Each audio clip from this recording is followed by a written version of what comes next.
I never imagined a road trip would change the way I saw myself. It was supposed to be a simple work assignment. 2 days on the highway with my boss, visiting a client, then back home to the same routines I had always known. But that one motel room, and the night inside it, became a secret I've never been able to bury. My name doesn't matter for this story. What matters is that at the time, I was steady, dependable, the kind of employee who kept his head down and rarely strayed from rules. I had a partner waiting for me at home, someone who loved me, though lately our life together felt less like passion and more like duty. We shared meals, shared bills, shared a bed that had grown cold from too many nights of silence. I didn't call it unhappiness then, I called it stability. Daniel was my boss, the man everyone in the office admired. He carried himself with the kind of confidence that turned heads when he entered a room. Married, well-dressed, and sharp-minded, he was both mentor and mystery to me. His wit could lighten even the dullest meeting, and yet he had a guardedness as though he was carrying something he never wanted others to see. To me, he wasn't just a boss, he was a presence I could never quite ignore. When the trip was first assigned, I didn't think much of it. Just two colleagues heading out of town, miles of road between our small office and the client who needed reassurance. But on that drive, the space inside the car became its own world. We talked about everything, music from our childhoods, books we pretended we had finished, the food we couldn't resist. I laughed more in those hours than I had in weeks. Somewhere between the playlists and the half-serious debates about which roadside diners were worth stopping at, I found myself noticing details I shouldn't have. The way Daniel loosened his tie when the air conditioner wasn't enough, how his smile softened when he glanced sideways, how his voice dipped when he told a story meant just for me. I told myself it was admiration, nothing more. After all, he was married. I was committed. We both had lives beyond the car. But the longer we drove, the more it felt like we had stepped outside of them. It was intoxicating being seen by him in ways my partner at home no longer seemed to see me. By the time the sun dipped below the horizon, we were both exhausted. The highway stretched on, but Daniel's knuckles tightened around the steering wheel. "Let's not push it," he said. "We'll stop at the next town." I agreed, though a part of me dreaded what that would mean. The motel sat on the edge of a quiet street, its neon sign flickering, promising vacancy. Inside, the receptionist apologized with a tired smile. "Only one room left," she said. Her words landed heavier than they should have. Daniel looked at me, eyebrows raised, a smirk tugging at his lips as if to say, "Well, what can we do?" I laughed, forced and thin. "Guess we'll have to share." The key felt too small in my hand as we walked down the narrow hallway. The room itself was unremarkable, beige walls, a single lamp glowing dimly, curtains that didn't quite meet in the middle. But my eyes fixed immediately on the bed.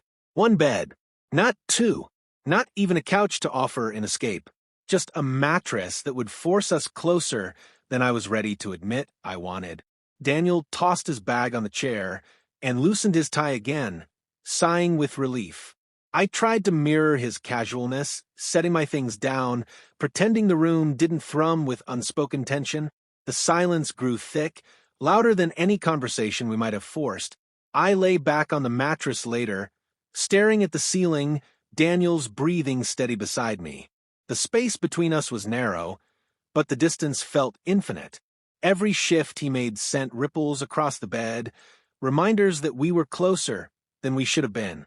I closed my eyes, telling myself to sleep, to think of home, to forget the way his arm had brushed mine when we'd set down our bags. But my heart raced, and the question lingered in the dark. If he reached for me, would I resist? And that was the thought that kept me awake long after midnight. The room was quiet except for the hum of the air conditioner and the faint shuffle of Daniel shifting under the covers. I lay on my back, rigid, my thoughts tangled. Every inhale of his seemed to reach me, as if the space between us wasn't space at all, but a current pulling me closer. My partner's face flickered in my mind, but the thought didn't anchor me. It only made me feel the weight of everything I was about to betray. Daniel broke the silence first. "You're still awake?" His voice was low, almost tentative. "Yeah, I whispered, though the word felt thick in my throat. A pause followed, long enough for me to hear the faint creak of the mattress as he turned toward me. Even in the dark, I felt his gaze. The air changed, denser, charged. Then his arm brushed against mine, deliberate this time. My body tensed, not from fear, but from recognition. This was the moment. I should have pulled away. I should have shifted to the edge of the bed, built a wall of distance. Instead, I stayed. My skin burned where he touched me, a heat that spread quickly, uncontainable. "Are you okay?" Daniel asked, his tone laced with caution. I turned my head toward him, eyes adjusting to the faint outline of his features. "I don't know," I admitted. It was the most honest thing I could have said. He hesitated, then leaned closer. His lips barely grazed mine at first, a fleeting test, as though he expected me to recoil. But I didn't. The hesitation collapsed into hunger, and the kiss deepened, desperate and unpracticed. I felt the years of restraint unravel in seconds, every boundary breaking, under the pressure of a desire neither of us had named aloud until now. His hands were steady, yet searching, sliding over my back as though memorizing the shape of me. My own fingers betrayed me, tracing the lines of his shoulders, pulling him nearer. The mattress shifted with our movements, the creak of springs punctuating the silence of our betrayal. Each breath, each touch, carried the double weight of ecstasy and guilt. Somewhere in the blur of passion, I heard myself whisper, "We shouldn't," but the words dissolved as his mouth found mine again. Logic was drowned beneath sensation. The part of me that belonged to someone else screamed, but my body refused to obey. When it was over, we lay tangled in a silence more dangerous than the one before. Daniel's chest rose and fell against mine, his breath still uneven. The room smelled of sweat and guilt, the air thick with something that couldn't be undone. I stared at the ceiling, counting the seconds, wondering if he regretted it already. Finally, he spoke, voice hoarse. I haven't felt like that in years. His confession wasn't triumphant. It was raw, tinged with sorrow. I swallowed hard, guilt surging in my chest. Neither have I. The truth of it cut deep. I thought of my partner, of the promises I had shattered in the dark. My chest tightened, yet even through the ache, I knew I didn't regret the closeness. I regretted what it cost. Daniel shifted, lying on his side to face me. His hand brushed mine again, gentler this time, almost protective. "We can't let this happen again," he murmured. The words sounded rehearsed, as though he had already decided, even as his fingers lingered against mine longer than they should have. I nodded, though the part of me that had craved him knew it was a lie we both wanted to believe. The night had already carved itself into us. There was no erasing it, no matter what words we wrapped around it. I didn't sleep. Daniel drifted off eventually, his breathing steady, but I remained awake, staring at the ceiling, replaying every moment in my mind. Each detail etched itself into memory. The hesitation, the first kiss, the quiet admission afterward. As dawn crept through the thin curtains, painting the room in muted gray, I realized nothing outside had changed. The world would still expect me to return to normal life, to my partner, to the office, to the roles we pretended defined us. But inside, something had shifted permanently. I turned my head toward Daniel, his face softened by sleep, and felt the full weight of what had happened. The night hadn't just been a lapse, it had been a fracture, and through that fracture, I saw myself differently. And in that moment, I understood. This wasn't the end of something. It was the beginning of a secret neither of us could contain. The morning light crept through the thin motel curtains, stripping away the shadows that had protected us. I woke before Daniel, my body still warm from where his had pressed against mine hours before. For a moment, I let myself watch him sleep, his face softened and unguarded. But then reality struck. The weight of what we had done pressed down, heavier than any blanket. I sat on the edge of the bed, elbows on my knees, staring at the worn carpet. My mind spun through the consequences, my partner waiting at home, Daniel's wife, the fragile trust of two lives neither of us had the right to dismantle. I wanted to feel only regret, but the memory of his touch kept threading through the guilt, muddying everything. Daniel stirred and stretched, his voice rough with sleep.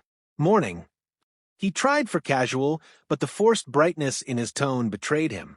Morning. I echoed, though my throat was dry. We dressed in silence, the air between us sharp with unspoken truths. At breakfast, the clatter of cutlery and hum of strangers' conversations drowned out any chance at comfort. Daniel kept his eyes on his plate, offering only small talk about the coffee being too weak, the eggs too rubbery. I nodded in agreement, playing along, but every glance we avoided was louder than any words we could have exchanged. The drive back felt endless. The day before, the car had been alive with laughter and stories, a space carved out just for us. Now it was suffocating.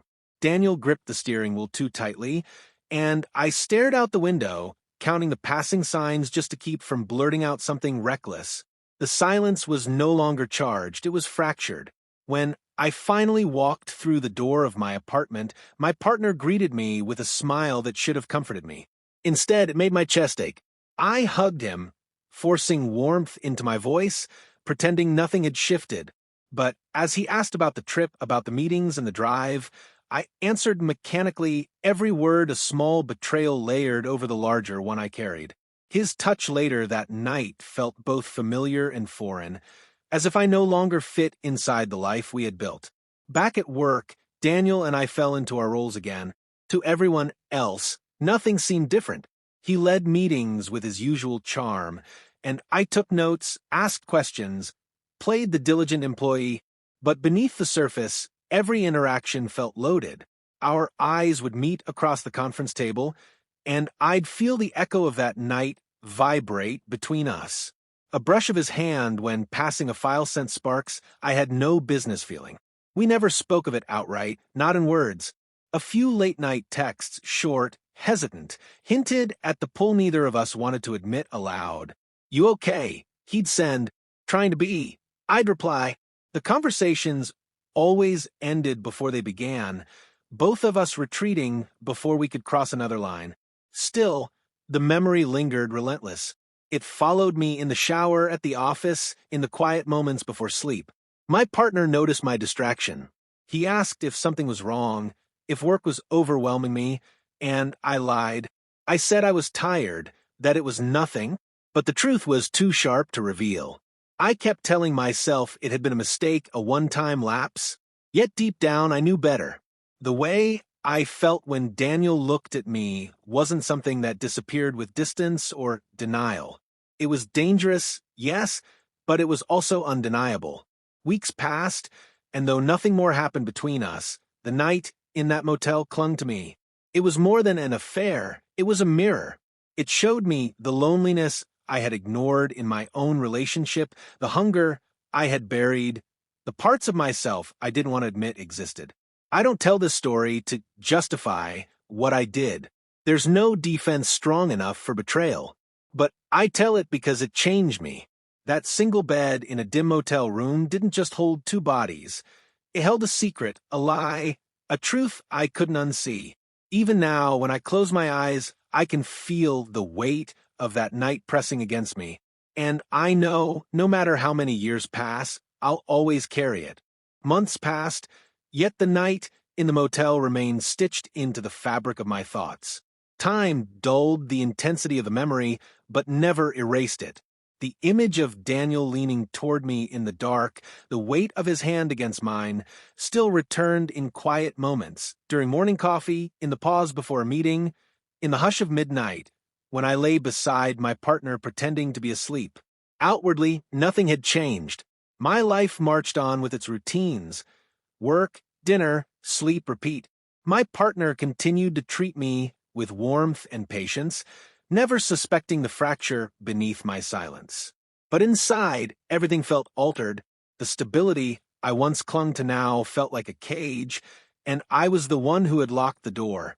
At work, Daniel and I maintained our facade.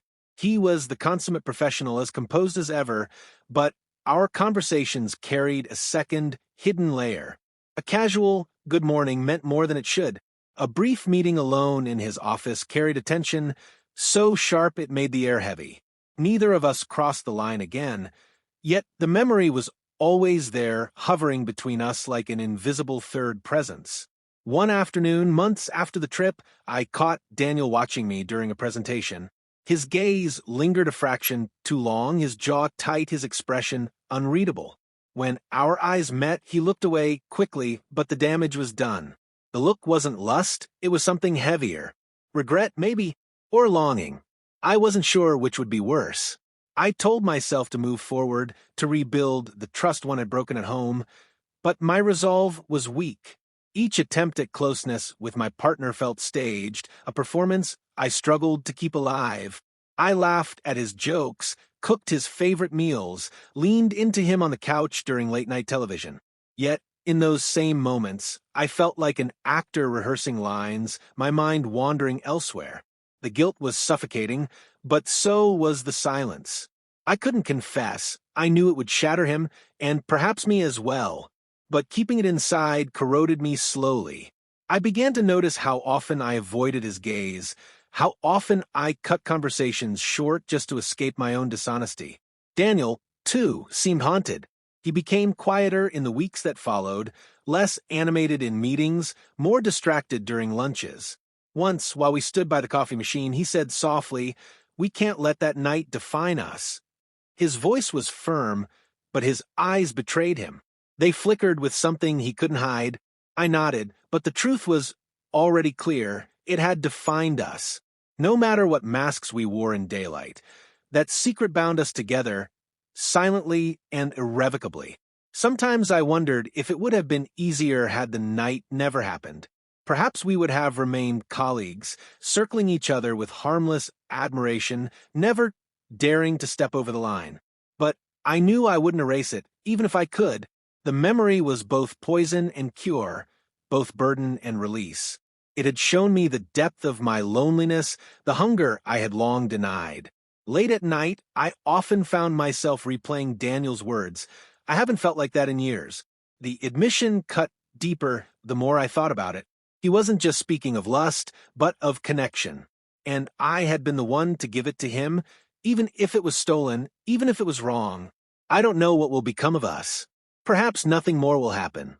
Perhaps the night will remain a solitary moment suspended in time, locked away where no one else can see it. Or perhaps one day, another circumstance will pull us back to that edge and we'll fall again. For now, I live with the uncertainty. I wake each morning beside a man who trusts me, and I walk into an office where another man pretends he doesn't remember the feel of my lips. But I remember. We both do. And that's the cruelest part of all, knowing the secret we share is not fading. It's growing roots, deeper with every day we stay silent.